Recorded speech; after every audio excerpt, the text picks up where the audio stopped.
Danes popoldne ste mogoče videli, da smo bili z Ivanom Galetom pred Finančno upravo Republike Slovenije.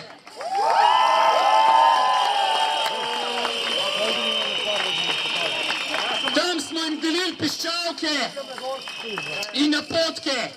Namreč pred parimi dnevi so odstavili direktorja Finančne uprave Republike Slovenije. Zakaj so ga odstavili? Zato, ker ni hotel ustaviti preiskav v nabavo respiratorjev. To se dogaja trenutno v Sloveniji.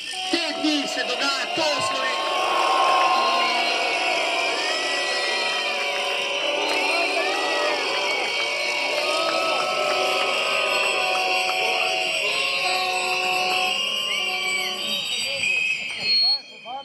Delili smo piščalke zato, ker računamo, da so v Sloveniji, da je v Sloveniji še dovolj pogumnih, pokončnih in poštenih ljudi, ki se bodo uparili temu na vseh nivojih, se bodo uparili sistematični razgradnji te države, sistematični kraji, sistematičnemu uničevanju demokracije.